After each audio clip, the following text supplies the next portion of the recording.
أعوذ بالله من الشيطان الرجيم بسم الله الرحمن الرحيم ويل للمطففين الذين إذا اكتالوا على الناس يستوفون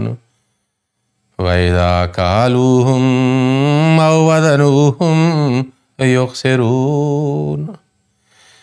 ألا يظن أولئك أنهم مبعوثون ليوم عظيم يوم يقوم الناس لرب العالمين۔ رمضان المبارک کے آج کے درس کے لیے ایک ایسا موضوع چنا ہے جو ایک لحاظ سے ایک خاص طبقہ سے تعلق رکھتا ہے، لیکن ایک دوسرے لحاظ سے تمام بنی نوع انسان سے تعلق بھی رکھتا ہے۔ اور اسلام نے یعنی قرآن کریم میں اللہ تعالیٰ نے اور حضرت صلی اللہ علیہ وسلم نے اپنے ارشادات سے اور اپنی سنت سے اس کے مختلف پہلوؤں کو اجاگر کیا، اور اس کے جو منفی پہلو ہیں اس کی خاص طور پہ نشاندہی کی اور خدا خوفی دلائی گئی، تاکہ مسلمان خاص طور پہ بہتر نمونہ پیش کریں دنیا کے سامنے۔ لیکن عجیب بات ہے کہ عام طور پہ اس شعبے میں، اس معاملے کے بارے میں غیر مسلم اقوام جو ہیں وہ کامیاب ہیں، اور مسلمانوں کی اکثریت جو ہے وہ اس پہ عمل نہیں کرتی، جس کی وجہ سے بدنامی کا باعث ہے۔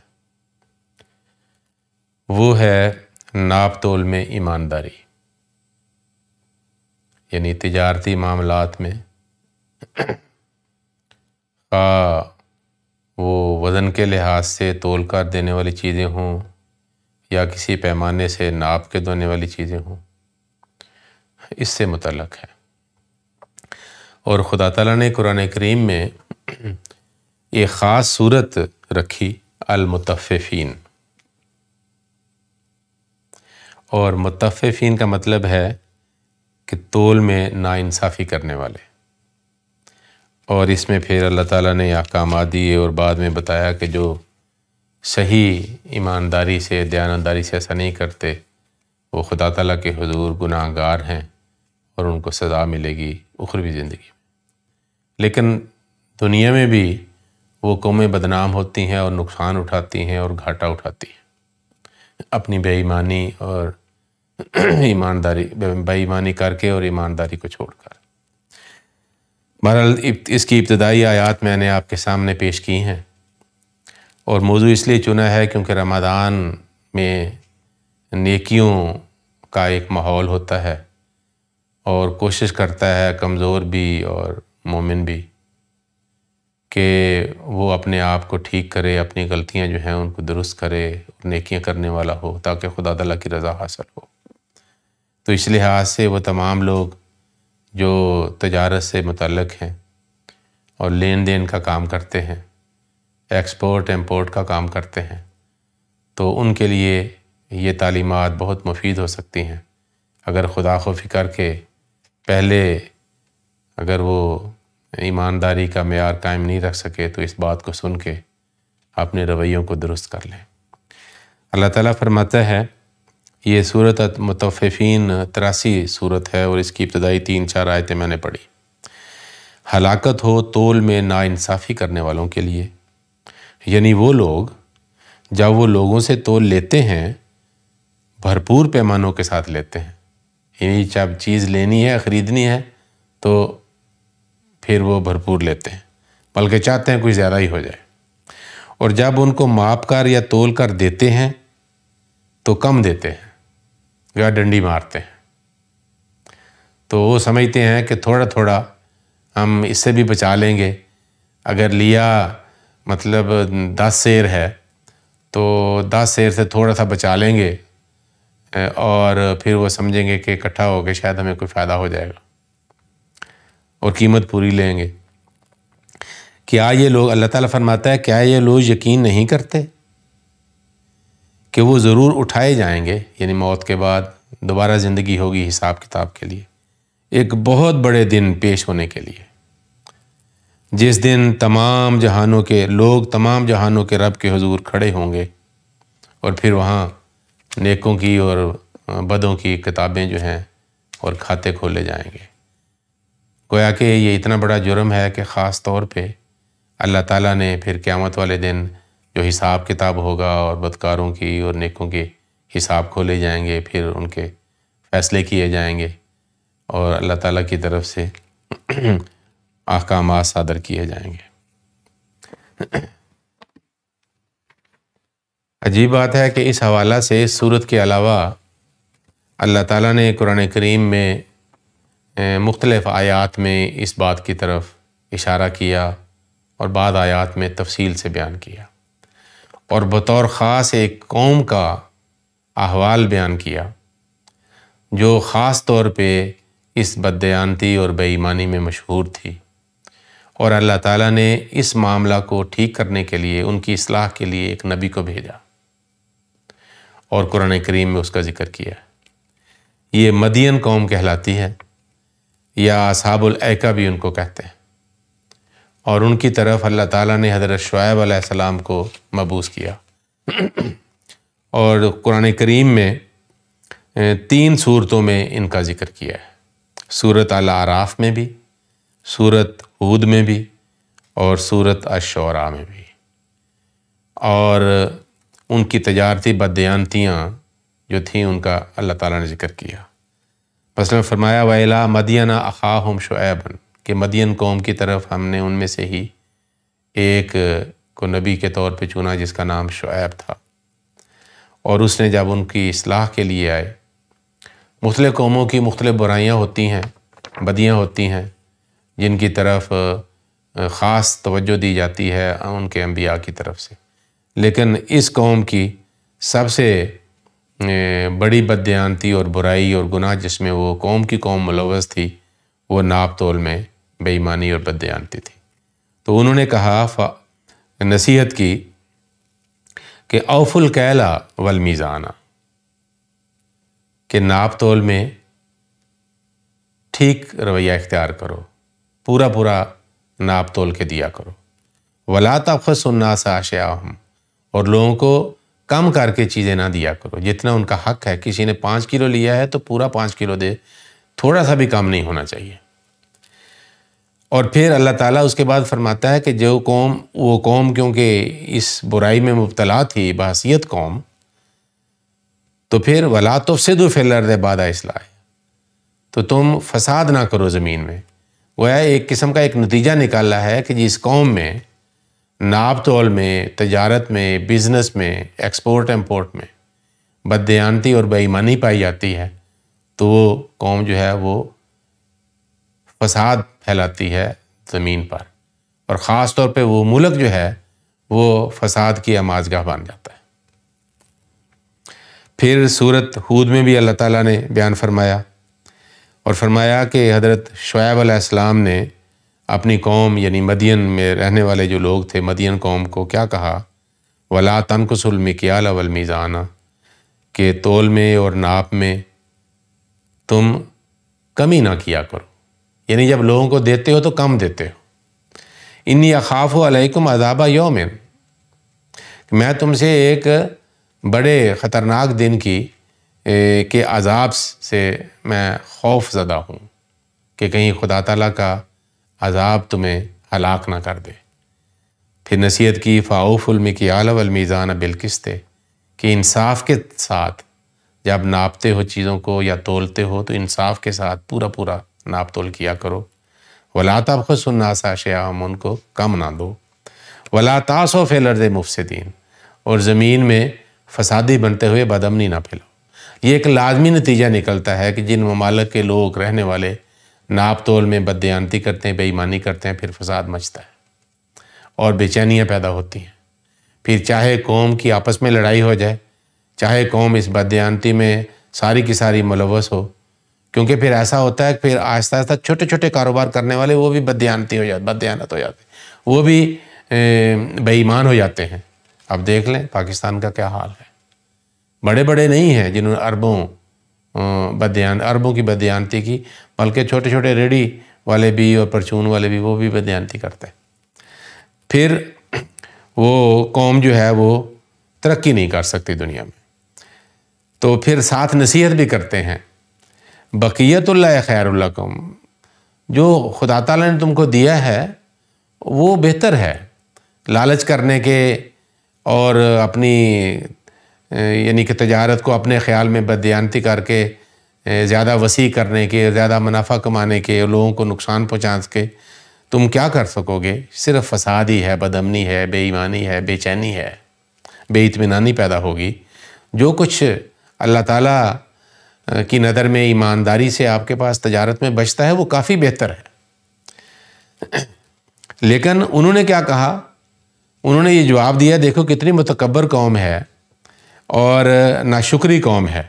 کہ کیا تیری یہ باتیں تجھے اس چیز کا حکم دیتی ہیں کہ تو ہمیں روکے انفلا ما فی اموالنا ما نشاء، کہ اموال ہمارے ہیں، ہم جو چاہیں کریں۔ تمہاری دینداری اور تم جو نمازیں اور باتیں کرتے ہو اور خدا کے ساتھ اپنا تعلق بتاتے ہو، کیا یہ بات تمہیں یعنی کہ حکم دیتی ہے، جرأت دیتی ہے کہ تم ہمارے اوپر اپنی باتوں کو ٹھونسو گویا کہ، اور ہمیں ایمانداری کا درس دو؟ اموال ہمارے ہیں، ہم جیسے مرضی ان کو استعمال کریں، جیسے مرضی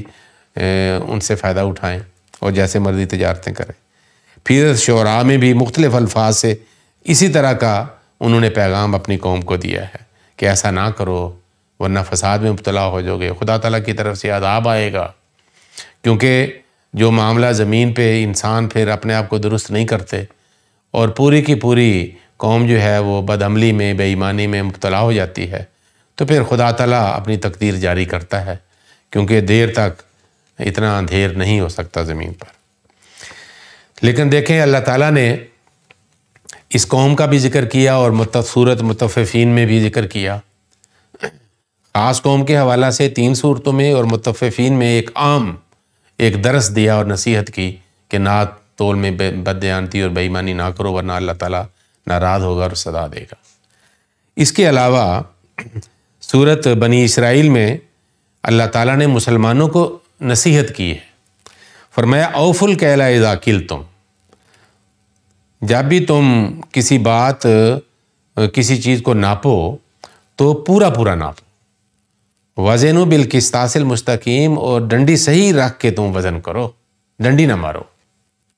ذالک خیر و احسن طویلا، یہ بہتر ہے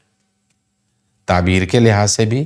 اور زندگی گزارنے کے لحاظ سے بھی، تمہارے لیے ہر لحاظ سے یہ بہتر چیز ہے، اور یہی ایک پیمانہ ہے دنیا میں ترقی کرنا کا، تجارتی معاملات میں، ایکسپورٹ اور امپورٹ میں۔ اب حضرت صلی اللہ علیہ وسلم نے کیسے اپنی امت کے لیے بعض اصول چھوڑے؟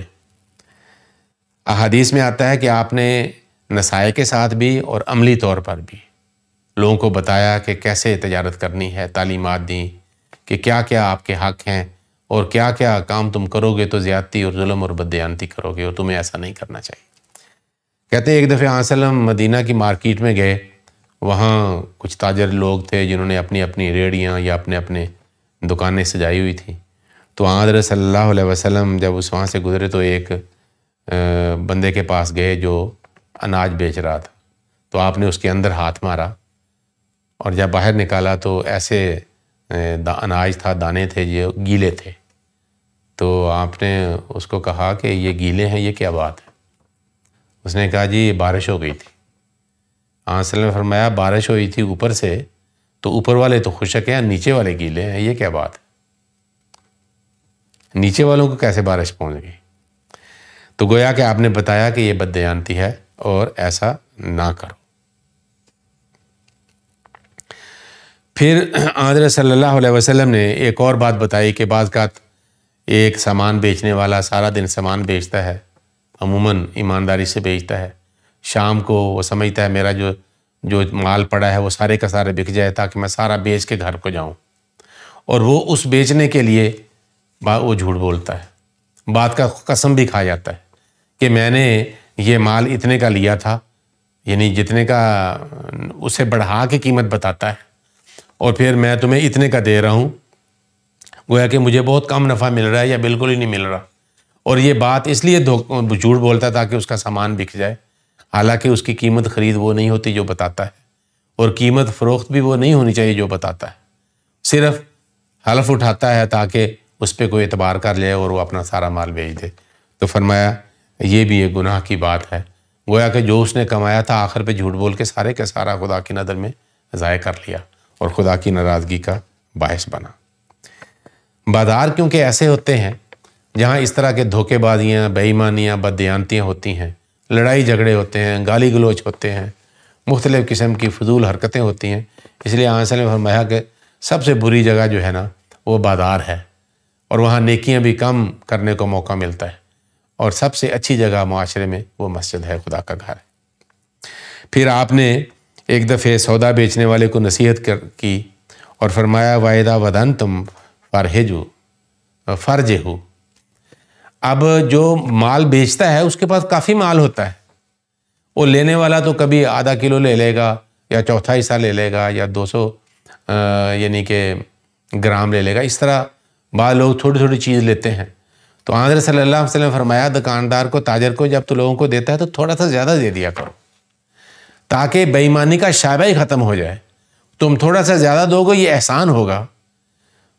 تمہارے گاہک بھی زیادہ بنیں گے، ایمانداری بھی تمہاری قائم رہے گی، اور احسان کے کرنے کی وجہ سے تمہیں ثواب بھی مل جائے گا۔ تو وہاں سے فرمایا زیادہ محتاط طریقہ یہ ہے کہ تھوڑا سا زیادہ دے دیا کرو۔ اگر انسان کوئی 1 کلو لیتا ہے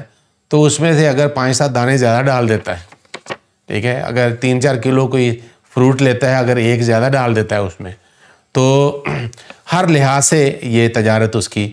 اور یہ فروخت اس کی بابرکت ہوگی، خدا کی نظر میں بھی، اس کی اپنی نظر میں بھی، اور بندوں کی نظر میں بھی جو اس کے گاہک ہیں۔ پھر حضرت صلی اللہ علیہ وسلم نے اور بھی بہت سی باتیں بتائی ہیں۔ مثلا ایک دفعہ ایک خاتون آئی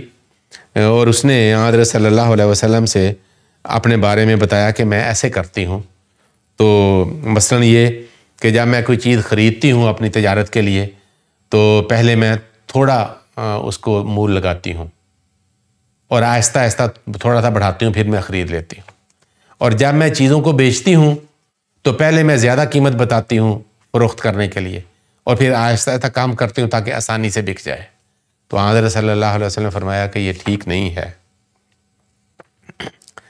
اس خاتون کا نام کیلا ام بنی انمار تھا۔ حضرت صلی اللہ علیہ وسلم نے فرمایا یہ ٹھیک نہیں ہے جو تم کرتی ہو، تم جب خریدتی ہو چیز کو دیکھ کے اس کی ایک قیمت لگاؤ، اگر اس کو مناسب لگے گا وہ تمہیں دے دے گا، اور جب تم چیزیں بیچتی ہو ایک ہی قیمت رکھو۔ اس طرح کرنے سے لوگوں کو یقین ہو جائے گا کہ یہ ایماندار تاجر ہے اور اس کی چیز بھی اچھی ہے، کیونکہ ایک ہی دام ہے۔ کچھ عرصے تک شاید انسان کو ذرا مشکل آئے، لیکن اس کے بعد معاشرے میں اس کا اثر ہوگا اور اس کی تجارت حضرت صلی اللہ علیہ وسلم کی اس نصیحت کی وجہ سے چمکے گی۔ اب دیکھ لیں مغرب میں ہم دیکھتے ہیں کہ چیزوں کی فکس پرائس لکھی ہوتی ہے، اس سے نہ کوئی کم کرتا ہے نہ کوئی زیادہ کرتا ہے، ٹھیک ہے، لیکن ہمارے علاقوں میں، ہمارے معاشروں میں، تیسری دنیا میں ہمیشہ ہی ایسا ہوتا ہے، ایشیا میں بھی اور افریقہ میں بھی، تو جس کی وجہ سے لوگ بہت زیادہ قیمت بتا دیتے ہیں، ان کو پتہ ہے لوگوں نے ڈاؤن کروانی ہے، اور لوگ بھی پھر 100 بتاتا ہے اور 10 کی بیچ دیتے ہیں۔ تو حضرت نے فرمایا کہ یہ اچھی بات نہیں ہے۔ پھر حضرت صلی اللہ علیہ وسلم نے ایک اور بات بتائی کہ تجارت جو ہے وہ صاف اور شفاف اور سچائی پہ ہونی چاہیے۔ آپ نے فرمایا خرید و فروخت دونوں کرنے والے جو ہیں وہ ساری واضح بات بتائیں، چیز کیسی ہے، قیمت کیسی ہے، دکھلائیں، اور پھر دونوں متفق ہو جائیں تو خریدنے والا جو ہے پیسہ دے کے وہ چیز خرید کے چلے جائے۔ فرمایا کہ اگر فَإِن صَدَقَا وَبَيَّنَا، اگر دونوں نے سچ بولا اور ہر چیز کو شفافیت، ہر چیز میں شفافیت دکھائی، تو پھر ان میں برکت رکھ دی جائے گی ان کی خرید و فروخت میں۔ وَإِن كَتَمَا وَكَذَبَا، اگر اس نے کوئی چیز پہلو چھپا کے رکھا اور جھوٹ بولا قیمت کے معاملے میں بھی اور کوالٹی کے معاملے میں بھی، تو پھر ان ساری برکت جو ہے وہ ضائع ہو جائے گی، خدا کی نظر میں کوئی برکت نہیں ہوگی۔ دیکھ لیں تجارت کی تجارت ہے، سچائی اختیار کی جائے گی، شفافیت اختیار کی جائے گی، اللہ بھی خوش ہوگا، تجارت بھی چمکے گی۔ پھر حضرت صلی اللہ علیہ وسلم کو ایک دفعہ یہ پوچھا گیا کہ کون سا کام جو ہے، پیشہ جو ہے وہ اچھا ہے، طیب ہے، سب سے پاک؟ فرمایا عمل الرجل بیدہ، انسان جو ہاتھ سے کام کرتا ہے وہ سب سے اچھا کام ہے۔ وکل بین مبرور، اور جو صاف اور ستھری جو تجارت ہے وہ جو ہے وہ بہتر ہے۔ پھر یہ بھی حضرت صلی اللہ علیہ وسلم نے فرمایا کہ ان اللہ یحب المومن المحترف، المومن المحترف، یعنی وہ مومن جو کوئی نہ کوئی حرفہ، کوئی ہنر جانتا ہے، اللہ تعالیٰ اس کو زیادہ پسند کرتا ہے۔ اور ہنر والا ہمیشہ اپنے کام میں زیادہ نفع کما سکتا ہے اپنی ہنر مندی کی وجہ سے۔ اگر ساتھ اسلامی طریقے کے مطابق ایمانداری اور دیانتداری بھی ہو تو اس کی بات خوب چمکے گی اور وہ خوب پیسہ کمائے گا اور وہ اس کی تجارت خوب چلے گی۔ اب دیکھو حضرت صلی اللہ علیہ وسلم نے ایسی بات کی۔ اب وہ جو بات میں نے ابھی واقعہ بتایا تھا کہ آن وسلم نے ہاتھ مارا اور نیچے سے گیلے دانے نکل آئے، تو آن وسلم نے اس وقت یہ بھی اس کو نصیحت کی، فرمایا فلا اللہ کا غشش تھا، تو نے تو پھر دھوکہ دیا ہے۔ من غش فلیس منا، جس نے دھوکہ دیا اس کا ہمارے ساتھ کوئی تعلق نہیں۔ اب دیکھ لیں، بظاہر یہ تجارت ہے، دنیا داری ہے، لیکن آن وسلم نے فرمایا پھر ہم میرے ساتھ کسی کوئی تعلق نہیں ہوگا۔ اسلام اور اسلام کے خدا اور محمد رسول اللہ اور محمد رسول اللہ صلی اللہ علیہ وسلم کے خدا کے ساتھ اس کا کوئی تعلق نہیں ہوگا۔ گویا کہ وہ اسلام سے باہر جا پڑا دھوکہ دے کے۔ مسلمانوں کو دیکھنا چاہیے کہ یہ کیا بات ہے۔ اسی لیے حضرت صلی اللہ علیہ وسلم نے یہ بھی نصیحت کی کہ شہر میں رہنے والے جو ہیں وہ گاؤں میں جا کے چیزیں، کوئی تاجر جو ہے گاؤں جا کے چیزیں نہ خرید لے، کیونکہ وہاں جائے گا بہت زیادہ سستی لے گا اور مارکیٹ میں آ کے وہ اس قیمت کے مطابق بیچے گا جو مارکیٹ والے بیچ رہے ہیں۔ اس سے اس کا نفع زیادہ ہوگا اور گاؤں والوں کو نقصان ہوگا۔ پھر یہ بھی فرمایا کہ مارکیٹ سے باہر، شہر سے تھوڑا سا باہر نکل کے بھی تم چیزیں مت خریدو، کیونکہ اس سے مارکیٹ کے ریٹ کے اوپر اثر پڑتا ہے اور اس سے بدامنی اور بے چینی معاشرے میں پھیلتی ہے، پھر اس سے لڑائی جھگڑے ہوتے ہیں اور پھر اسے کاروبار بیٹھ جاتے ہیں اور لوگوں کو پھر تکلیف ہوتی ہے۔ یہ ساری دیکھ لیں ایسی باتیں ہیں کہ حضرت صلی اللہ علیہ وسلم نے اپنی امت کو بتائیں۔ اور جو لوگ ایمانداری کرتے ہیں، اپنی تجارت میں، ان کا کیا مقام ہے۔ دیکھیں حضرت صلی اللہ علیہ وسلم نے، میں دو باتیں حضور کی پیش کروں گا یہاں پہ۔ ایک حدیث آتی ہے جو حذیفہ بن یمان رضی اللہ تعالیٰ عنہ سے مروی ہے۔ وہ کہتے ہیں کہ حضرت صلی اللہ علیہ وسلم نے فرمایا کہ اللہ کے پاس ایک ایسا بندہ لایا جائے گا قیامت والے دن، بڑی نصیحت ہے اس میں، جس کو اللہ تعالیٰ نے مال عطا کیا تھا۔ اللہ تعالیٰ تو اس سے فرمائے گا، وہ اللہ تعالیٰ سے فرمائے گا، اے میرے رب تو نے مجھے مال دیا، میں لوگوں سے خرید و فروخت اور لین دین کرتا تھا، لیکن جب کرتا تھا تو درگزر کرتا تھا ان سے، اور نرم سلوک کرنا میری عادت تھی۔ یعنی جب اس کو اعمال کے بارے میں پوچھا گیا تو اس نے یہ بات بتائی، کوئی بڑی بڑی نیکیاں اور بڑے بڑے مجاہدے نہیں، فرمایا اللہ تو نے مجھے مال دیا تھا اور میں مال سے تجارت کرتا تھا، اور لیکن جب میں تجارت کرتا تھا تو درگزر کرتا تھا۔ یعنی جو لوگ مشکل میں تھے، غریب تھے اور وقت پہ پیسے نہیں دے سکتے تھے مجھ سے چیز خرید کے ادھار پہ، تو میں ان سے درگزر کرتا تھا، نرم سلوک کرتا تھا، یہ میری عادت تھی۔ اور جو خوشحال اور صاحب حیثیت ہوتا اس سے بھی میں آسانی سے کاروبار کرتا اور خرید و فروخت کرتا اور ہمیشہ سہولت دیتا، اور تنگ دستوں کو تو بہت زیادہ سہولت دیتا تھا۔ اس پر اللہ تعالیٰ فرمائے گا مجھے اس بات کا زیادہ حق پہنچتا ہے کہ میں اس سے درگزر کروں، کیونکہ اس نے میری مخلوق سے درگزر کیا ہے، اور اپنے اس بندے سے شفقت کا سلوک کروں کیونکہ یہ اس نے میری مخلوق کے ساتھ شفقت کا سلوک کیا ہے۔ وہ کہتے ہیں راوی کہ میں نے یہاں وسلم کے زبان مبارک سے خود یہ باتیں سنی ہیں۔ گویا کہ آپ اپنے چاہتے تھے اس طرح کا واقعہ بیان ہو سکتا ہے، آپ کو کشفن دکھایا گیا ہو، یا پرانی قوموں کے جو صالحین ہیں، اچھے نیک لوگ تھے، ان کا کہ یہ واقعہ آپ کو کہیں سے علم ہوا ہو، تو آپ نے اپنی امت کو بھی نصیحت کی کہ دیکھو جو صاحب حیثیت ہوتا ہے، کاروبار کرنے والے ہوتے ہیں، ان کو چاہیے کہ غریبوں سے درگزر کریں، شفقت کریں، نرمی کریں، پھر اللہ تعالیٰ بھی وہ کرے گا ایسا۔ پھر وہ تاجر جو ایمانداری اور دیانتداری سے اپنے کاروبار کو کرتے ہیں، دنیا میں تو دنیا کماتے ہی کماتے ہیں، اور ان کا نام بھی کماتے ہیں، دولت بھی کماتے ہیں، اور ان کی دولت بھی جائز ہوتی ہے، حلال کی ہوتی ہے، حرام کی نہیں ہوتی. لیکن خدا کی نظر میں ان کا کیا ہے؟ صرف یہی نہیں کہ جس تاجر کی میں نے بات بتائی ہے، بلکہ آن وسلم نے فرمایا التاجر الصدوق الامین مع النبیین والصدیقین والشہداء. فرمایا وہ تاجر جو سچا اور سچا ہے اور ایماندار ہے اور دیانتدار ہے، وہ قیامت والے دن نبیوں، صدیقوں اور شہداء کے ساتھ اس کو کھڑا کیا جائے گا. گویا کہ روحانی لحاظ سے خدا کی نظر میں اس کا مقام جو ہے ایک عام تاجر کی طرح نہیں ہوگا. خدا تعالیٰ کی رحمتیں اور برکتیں اس کی ہوں گی، کیونکہ وہ سچائی پہ قائم رہا اور دیانتداری و ایمانداری کرتا رہا. ایک اور حدیث ہے جو ابن ماجہ میں ہے اسی مضمون کی. حضرت صلی اللہ علیہ وسلم نے فرمایا کہ التاجر الامین الصدوق المسلم مع الشہداء یوم القیامت، کہ وہ مسلمان تاجر جو امین بھی ہے اور سچا بھی ہے، صدوق ہے، جس نے کبھی جھوٹ نہیں بولا، کبھی دروغ گو نہیں کی اپنا مال بیچنے یا خریدنے میں، اور نہ ہی بددیانتی کی ہے. تو فرمایا مع الشہداء، اس کا اجر جو ہے اتنا ہوگا خدا کی نظر میں، گویا کہ وہ شہید ہے خدا کے راستے میں جس نے اپنی جان کی قربانی دی ہے. کتنا بڑا اجر ہے. لیکن دنیا کے لالچ کی وجہ سے ہم دیکھتے ہیں کہ خاص طور پہ مسلم دنیا میں ایسی باتیں ہیں. ہم احمدی جنہوں نے حضرت مسیح موعود علیہ السلام کو قبول کیا اور اسلام کی نشت ثانیہ آپ کا مطمع نظر اور آپ کا مشن تھا، ہمیں چاہیے کہ ہم میں کوئی بھی ایسا نہ ہو جو بھی لین دین کا، تجارت کا، دکانداری کا کام کرتا ہو جو ایماندار نہ ہو، دیانتدار نہ ہو اور سچا نہ ہو، اور اپنے سودے کو، اپنی تجارت کو، امپورٹ ایکسپورٹ کو شفاف اور صاف اور سچائی سے بھرپور وہ کاروبار نہ کرتا ہو. اللہ تعالیٰ ہمیں اس کی توفیق دے تاکہ ہم میں سے جو لوگ ایسا کرتے ہیں اس سے ان کی بھی نیک نامی ہوگی، ان کی تجارت بھی چمکے گی، دنیا بھی کمائیں گے، خدا کی نظر میں بھی محترم ہوں گے، اور صدیقوں اور نبیوں میں وہ اٹھائے جائیں گے، اور جماعت کی بھی نیک نامی ہوگی کہ ہاں فلاں شخص ہے تو احمدی لیکن ایماندار ہے، تجارت شفاف ہے.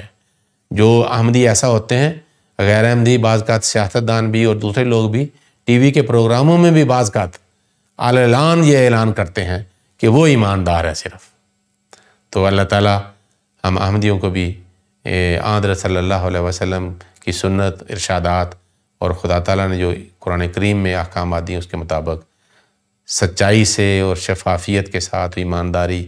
اور دیانتداری سے اپنے تجارتی معاملات اور لین دین کو طے کرنے کی توفیق دے. اللہم صلی علی محمد وعلی آل محمد وبارک وسلم انک حمید مجید.